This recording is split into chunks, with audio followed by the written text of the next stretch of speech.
हम UGC net, PGD economics, assistant professor, CUET PG economics, MA economics, economics honours जैसे 250 से भी अधिक कोर्स अपनी एप्लीकेशन महाविद्या इकोनॉमिक्स के माध्यम से आपको प्रोवाइड कराते हैं। आपको हमारी एप्लीकेशन में वीडियो कोर्स के अलावा test series, PDF notes, hard copy notes भी मिलेंगे।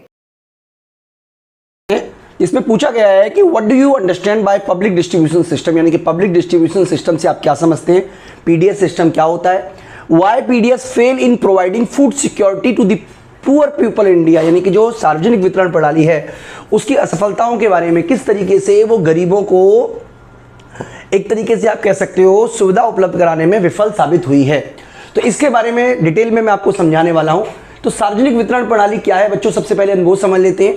देखिए, खाद्य सुरक्षा भारत में एक समस्या बनी हुई है। हालांकि हम कह सकते हैं कि भारत ने 1980 के दशक में ही खाद्य में आत्मनिर्भर हो गया, लेकिन अगर आप टेक्निकल भाषा में समझोगे तो वर्तमान में भी बहुत से ऐसे बच्चे हैं जो सनडिंग का शिकार हैं, जिनकी उम्र जो है वो उन उम्र की तुलना में वजन कम है, या आप कह सकते हो जितना उनका हाइट है वो कम है वजन की तुलना में। तो ये तमाम वजह हैं जिसकी वजह से आप भारतीय बच्चे कुपोषित हैं, यानी कि खाद्य सुरक्षा आज भी एक बहुत बड़ी समस्या बनी हुई है।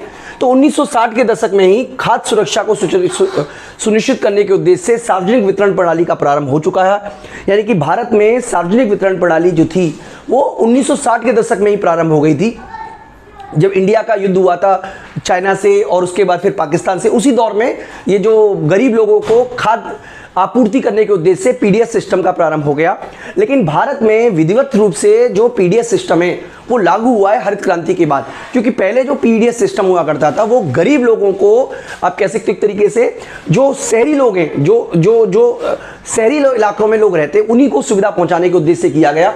बाद में इस सिस्टम को शहरों के अलावा जो ग्रामीण इलाके हैं, आदिवासी इलाके, उसमें भी इसको पहुंचाने की कोशिश की गई।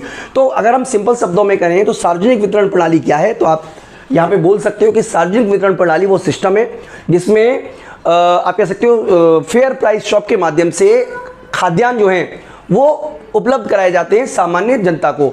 अब इसके अंदर कई तरीके की रणनीतियाँ आई, जिसमें सबसे पहले तो हमने आपको सार्वजनिक वितरण प्रणाली के बारे में बताया। उसके बाद एक आया संशोधित सार्वजनिक वितरण प्रणाली, इसको आरपीडीएस बोलते हैं, ठीक है, आरपीडीएस बोलते हैं इसको। और इस संशोधन किया गया है 1992 में हुआ। इसमें वर्तमान सार्वजनिक वितरण प्रणाली को मजबूत बनाने पे बात की गई, यानी कि सार्वजनिक वितरण प्रणाली प्रारंभ में केवल शहरी इलाकों में रहने वाले गरीबों को ही खाद्य आपूर्ति उपलब्ध कराती थी, जबकि भारत का एक बहुत बड़ा तबका ग्रामीण क्षेत्रों में रहता है जिनके पास पर्याप्त मात्रा में अन्न उपलब्ध नहीं था। सार्वजनिक वितरण प्रणाली की इन्हीं कमजोरियों की वजह से 1992 में आरपीडीएस प्रोग्राम शुरू किया गया, और इस प्रोग्राम का उद्देश्य ग्रामीण इलाकों के अलावा दूर दराज के जो इलाके हैं, पहाड़ी इलाके हैं, दुर्गम इलाके हैं, वहां पर भी सार्वजनिक वितरण प्रणाली की पहुंच को बढ़ाना था, ताकि गरीब व्यक्ति जो है, जो पिछड़ा हुआ व्यक्ति जो है, उसको लाभ प्राप्त हो सके। इसके अलावा बच्चों एक और प्रोग्राम शुरू हुआ, लक्षित सार्वजनिक वितरण प्रणाली, इसको टीपीडीएस बोलते हैं, टारगेटेड पब्लिक डिस्ट्रीब्यूशन सिस्टम। अब देखिए 1997 में पहली बार एक वर्ड आया जिसको बोलते हैं एपीएल बीपीएल, यानी कि बीपीएल बिलो पॉवर्टी लाइन, यानी कि गरीबी रेखा आपने डिसाइड कर ली, और जो गरीबी रेखा से नीचे जीवन व्यतीत करते हैं उनको बोलते हैं बीपीएल, और जो गरीबी रेखा से ऊपर जीवन व्यतीत करते हैं उनको एपीएल। तो इस प्रणाली में ये बात की गई कि जो एपीएल हैं, जो सामान्य व्यक्ति हैं, उनको सार्वजनिक वितरण प्रणाली के माध्यम से ही जो अन्य है, जितना उनकी क्वांटिटी है वो मिलती रहेगी, उसी भाव पर मिलती रहेगी, जो कि आर्थिक कीमत बोलते हैं उसको।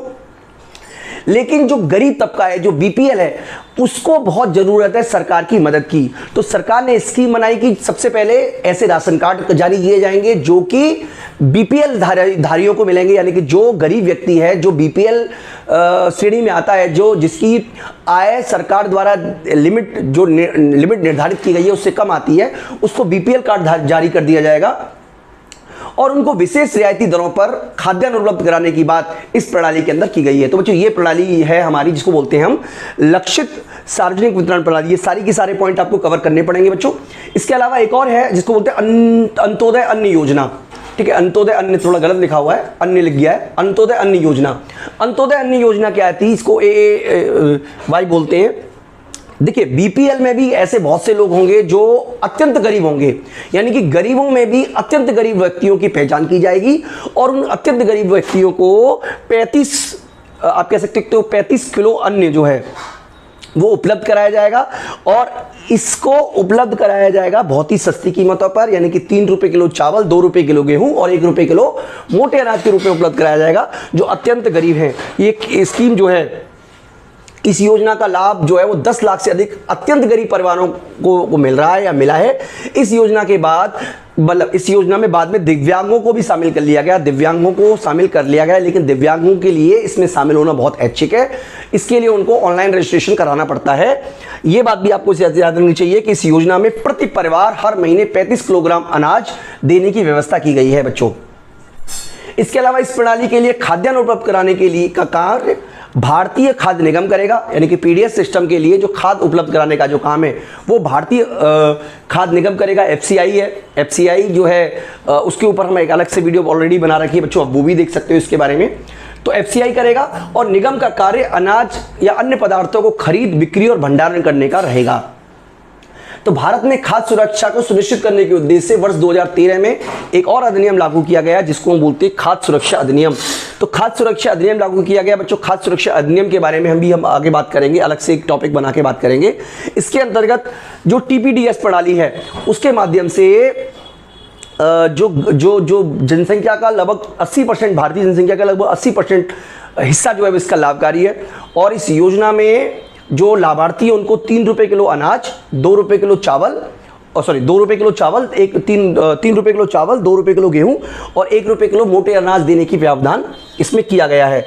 तो सार्वजनिक वितरण प्रणाली के लाभों की बात करें बच्चों, देखिए हमने डिस्कस किया, बहुत सारी स्कीम्स हमने आपको बताई जिसमें पीडीएस है, आरपीडीएस है, टीपीडीएस है, एएवाई है, खाद्य सुरक्षा बिल है। ये सारे के सारे जो प्रोविज़न है एक तरीके का आप कह सकते हो जो पब्लिक डिस्ट्रीब्यूशन सिस्टम है उसका विस्तार है, जिसमें गरीबों को रियायती दरों पर खाद्यान्न उपलब्ध कराने की बात की जाती है। तो इसके लाभ क्या होंगे? आखिरकार जब आप कोई सिस्टम चला रहे हो तो कुछ ना कुछ तो उसके लाभ होंगे, तभी तो आप उस सिस्टम को चला रहे हो। तो कुछ लाभों की चर्चा हम यहाँ पे करेंगे जिसमें है इसके माध्यम से पर्याप्त तथा पोषित खाद्य सुनिश्चित किया जा सकता है, यानी कि जो खाद्य है, खाद्य पदार्थ है, देखिए किसी भी व्यक्ति को स्वस्थ रहने के लिए पर्याप्त मात्रा में भोजन की आवश्यकता होती है और ये भोजन जो है ये पीडीएस के माध्यम से ही उपलब्ध कराने की बात की गई है। इसके अलावा कृषि की कीमतों में स्थायित्व बनाए रखने के लिए, क्योंकि आप जानते हो कि कृषि की कीमतें बहुत ज़्यादा या बहुत कम होने पर जनसंख्या का अधिकांश भाग इससे प्रभावित होता है। तो सरकार क्या करती है कि जब कीमतें बहुत नीची होती हैं खाद्य पदार्थों की, तो सरकार एफसीआई के माध्यम से एक तरीके से कह सकते हो भंडारण का काम करती है, जिसको आप बफर स्टॉक के नाम से भी जानते हो। और जब कीमतें बहुत ज़्यादा होती है तो उस बफर स्टॉक का सामान को मार्केट में बेच दिया जाता है ताकि कीमतों में स्थायित्व बना रहे। तो पीडीएस सिस्टम का एक उद्देश्य जो है वो कीमतों में स्थायित्व लेकर आना है। इसके अलावा गरीब व्यक्तियों को पर्याप्त तथा कम कीमतों पर भोजन उपलब्ध कराना इस प्रणाली का लक्ष्य रखा गया है। कम उत्पादन वर्ष में भी निरंतर खाद्य आपूर्ति बनी रहे, इस तरीके का जो उद्देश्य है वो इस प्रणाली का रखा गया है बच्चों। इसके अलावा अधिक खाद्यान्न उत्पादन क्षेत्र से, यानी कि जहां पर खाद्यान्न ज़्यादा पैदा हुआ है वहां से खाद्यान्न लेकर ऐसे इलाके में शिफ्ट कर देना जहां पर खाद्यान्न कम पैदा हुआ है, ऐसा भी इस प्रणाली का लाभ कहा जा सकता है। तो बच्चों पहला जो पॉइंट था हमारा क्वेश्चन का वो आप यहां से लेकर यहां तक आप बता सकते हो कि सार्वजनिक वितरण प्रणाली क्या है। इसके अलावा अगर हम बात करें कि आखिरकार सार्वजनिक वितरण प्रणाली भारत में विफल क्यों रही है, तो बच्चों बात करें अगर हम सार्वजनिक वितरण प्रणाली की आलोचनाओं के बारे में, यानी कि क्या क्या इसकी कमियां रही, क्या क्या इसकी खराबी रही, तो सबसे पहले लाभार्थियों की पहचान करने में कठिनाई हुई। देखिए अनेक सर्वेक्षणों में यह बात सामने आई है कि जो टीपीडीएस के लाभार्थी हैं उनका चुनाव करने में अत्यधिक अनियमितता बरती गई है। अनेक बोकस कार्ड जारी किए गए तथा अनेक वास्तविक लाभार्थी जो है, जो अत्यधिक निर्धन है, वो बीपीएल कार्ड उनको नहीं मिला। देखिए बीपीएल कार्ड को मिलने का जो पैमाना है वो गरीबी रहा होगा या गरीबी होता है, लेकिन कई ऐसे केस सामने मिले हैं जहां पर अमीर व्यक्तियों को, जिनके पास बड़े बड़े घर हैं, बड़ी बड़ी कारें हैं, उनको भी बीपीएल कार्ड जारी कर दिए गए, यानी कि उनको भी ये सुविधा दी गई कि आप भी एक तरीके से सार्वजनिक वितरण प्रणाली के माध्यम से लाभ प्राप्त कर सकते हो। लेकिन इसका नुकसान उस वास्तविक गरीब को हुआ जिसको वास्तव में उसकी जरूरत थी। दूसरा है बफर स्टॉक के भंडारण की समस्या, यानी कि सार्वजनिक वितरण प्रणाली को सुचारू रूप से चलाने के लिए एफसीआई बफर स्टॉक करके रखती है। लेकिन ये जो बफर स्टॉक है, इसको करने का काम तो एफसीआई करती है, लेकिन एफसीआई के पास पर्याप्त भंडारण नहीं है। आपने कई बार न्यूज़ में भी सुना होगा कि जो खाद्य पदार्थ है वो खुले में है, उसे भैंस खा रही है, उसे जानवर खा रहे हैं, वो सड़ रहे हैं। तो ये तमाम तरीके की समस्याएं जो हैं वो सामने आती है, भंडारण की समस्या सामने आती है। इसके अलावा कम गुणवत्ता वाला खाद्यान्न, सार्वजनिक वितरण प्रणाली के लाभार्थियों द्वारा अक्सर यह शिकायत की जाती है कि जो उनको खाद्यान्न मिलता है उसकी क्वालिटी खराब है। जैसा कि हमने आपको बताया कि अनाज खुले में रखा रहता है, सड़ जाता है, और फिर वो सड़ा हुआ अनाज जब लाभार्थियों को मिलेगा तो डेफिनेटली उसकी क्वालिटी घटिया होगी, और जब क्वालिटी घटिया होगी तो जो पोषक तत्व अनाज में होंगे वो नहीं मिल पाएंगे। तो ये भी बच्चों एक सबसे बड़ी कमी रही है सार्वजनिक वितरण प्रणाली की। इसके अलावा अगला है कालाबाजारी। देखिए, सार्वजनिक वितरण प्रणाली में जो फेयर शॉप के ओनर हैं, जो उचित मूल्य की दुकानें उपलब्ध कराते हैं, वही क्या करते हैं कि बाजार जो उनकी अच्छी क्वालिटी का सामान होता है वो बाजार में बेच देते हैं, ओपन मार्केट में बेच देते हैं, और वहाँ से घटिया क्वालिटी का सामान खरीद लेते हैं। यानी कि अच्छी क्वालिटी का सामान उन्होंने बाजार में बेच दिया, घटिया क्वालिटी का सामान जो लाभार्थी उनको बेचा, जिसका लाभ जो है हालांकि उनको होता है जो कालाबाजारी कर रहे हैं, लेकिन नुकसान जो है वो बहुत ही बड़े तबके को होता है। तो ये भी एक बहुत बड़ी समस्या है बच्चों। इसके अलावा भारतीय खाद्यान्न निगम का प्रबंधन, भारतीय खाद्य निगम जो एफसीआई है उसके संचालन में, उसके मैनेजमेंट में कई सारी खामियां हैं, और शांता कुमार समिति ने एक रिपोर्ट जारी की थी जिसमें बताया गया था कि किस तरीके से इन खामियों को दूर किया जा सकता है। उनके प्रचलनात्मक कुशलता और वित्तीय प्रबंधन हेतु उन्होंने सुझाव दिए थे, लेकिन वो सुझाव भी लागू नहीं हो पाए। तो ये भी एक बहुत बड़ी बच्चों कठिनाई है। इसके अलावा असमान वितरण देखने को मिला है। देखिए, अगर हम बात करें भारत की, तो भारत में सार्वजनिक वितरण प्रणाली में बहुत व्यापक स्तर पर असमानता देखी गई है। बिहार, उत्तर प्रदेश जैसे राज्यों में सार्वजनिक वितरण प्रणाली का लाभ गरीब तबके तक नहीं पहुंच पाया है। वहीं अगर आप दक्षिण भारतीय राज्यों की बात करेंगे तो बहुत सारे राज्यों को इसका लाभ मिला है। तो ये भी आपको एक पॉइंट समझना पड़ेगा।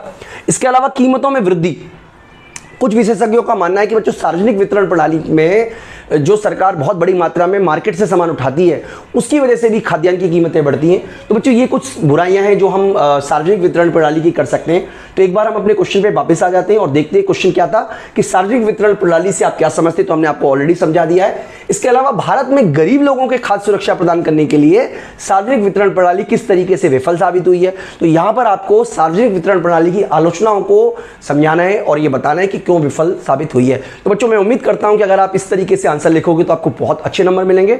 और अगर आपको ये वीडियो अच्छी लगी तो वीडियो को लाइक जरूर करें, चैनल को सब्सक्राइब करें। और अगर आपको हमारा पूरा का पूरा कोर्स एक्सेस करना है, क्योंकि सारे वीडियो तो आपको यूट्यूब पे मिलेंगे नहीं, तो उसके लिए आप हमारी ऐप जरूर डाउनलोड कर लें, विष्णु इकोनॉमिक्स स्कूल। इस वीडियो में इतना ही। Thank you.